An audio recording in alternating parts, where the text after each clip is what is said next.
Consumer trust and AI. Welcome back to Techstination. I'm Fred Fishkin.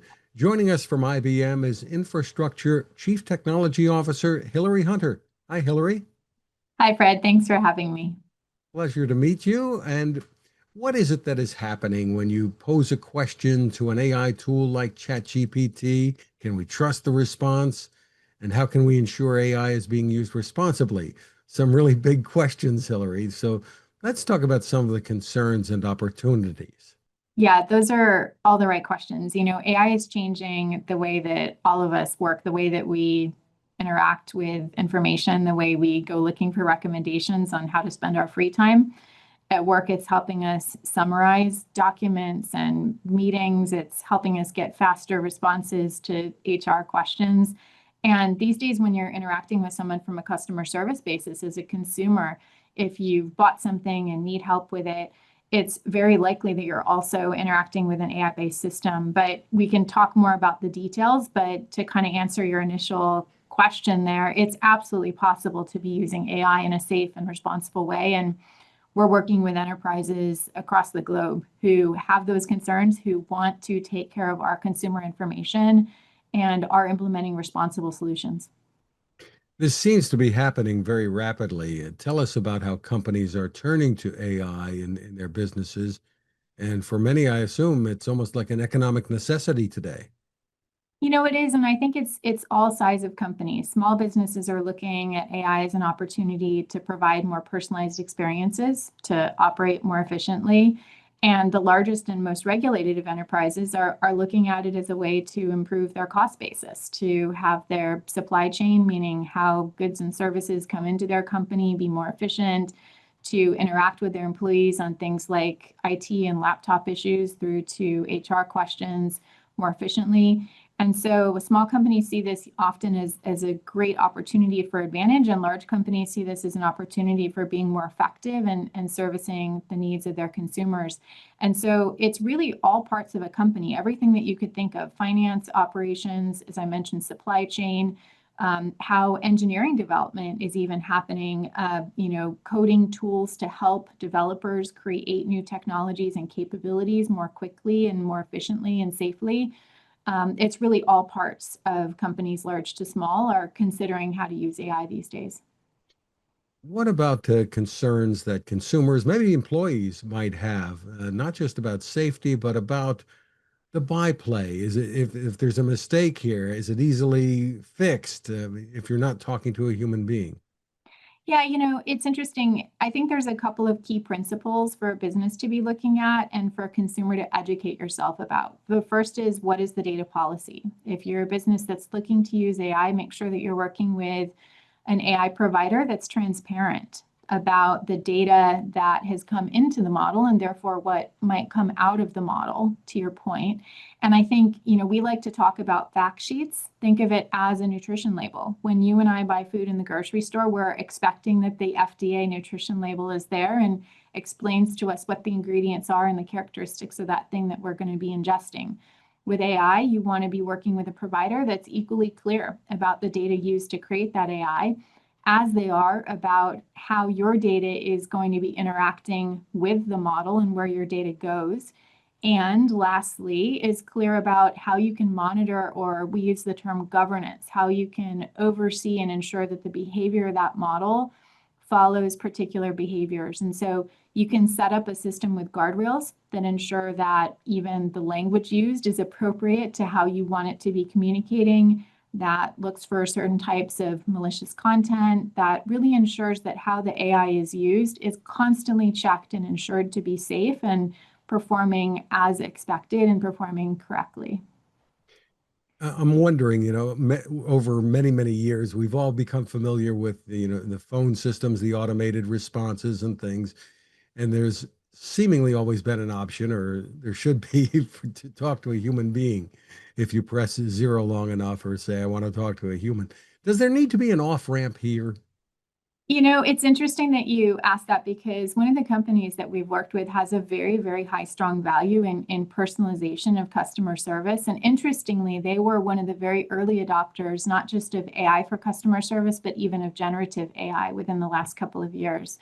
And they view this as being consistent to their value of the human touch because they find a lot of humans want very rapid response time, instantaneous response time, and an AI-based system can give them that. So it can actually improve customer satisfaction. But the way they've designed their system is instantaneous off-ramp. You don't have to indicate to the bot that you're upset. You don't have to hold the 0 button, as you said, down for a really long time or repeatedly press it. As soon as you ask for an agent, you get one. And so I think there's really interesting decisions happening on kind of a business by business basis, but it's absolutely still possible to engineer in those off ramps.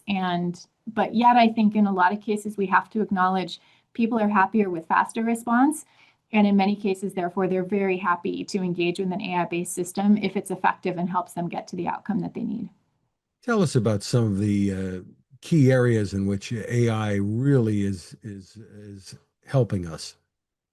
Yeah, I think if you think of it in very practical terms, healthcare workers, think about a healthcare worker being able to get a better recommendation based on a comprehensive and holistic view of that patient's history and status and be able to provide better care. Think of a teacher that's able to bring AI into lesson planning and is able to have more compelling and interesting content more quickly for their students and then focus on individualized learning because they've quickly gotten the content together for that classroom. So there are applications all across sort of the real world that our families interact with every day that AI is already enabling and doing so in a safe way. Tell us about IBM's role in advancing AI responsibly. Yeah, I work in our infrastructure business unit, and one of the key topics there is helping companies protect and steward the data that they have as it interacts with AI. And so one of the things that we work with is across what we call the hybrid cloud landscape, which means all of the different places that companies have IT. That extends all the way out onto your cell phone today. You have AI-based assistants, and it goes all the way back into the back office with very traditional processing and enterprise systems.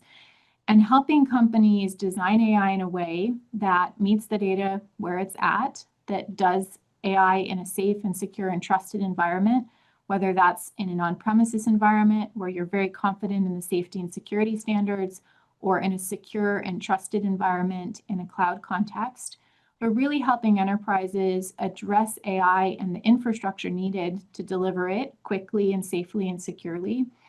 In an overall concept, though, we're really helping enterprises ensure that they can be confident in the AI models that they're using because we are transparent about the data that we use to create AI that they're going to be interacting with, and that they can, what we call, govern or monitor and ensure the safety of the AI that they're providing through certain products that we do, like our Watson X governance capability.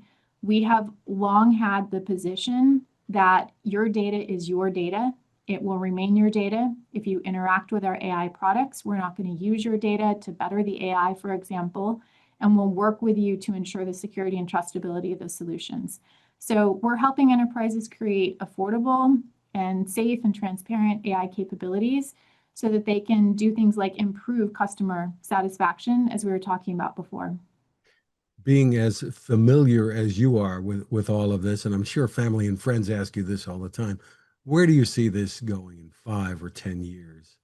Yeah, I think AI is really becoming a transformative element of all aspects of business. At IBM, we've reached 3.5 billion annual run rate in savings through automation, through data efficiency, and through AI. And so that kind of massive transformation of a business is just going to accelerate how companies can create new products, how we as customers can have increasingly personalized experiences and just be more efficient in our day-to-day activities, in interacting with information, in finding things we want to do with our free time, in getting healthcare, in getting services more quickly delivered.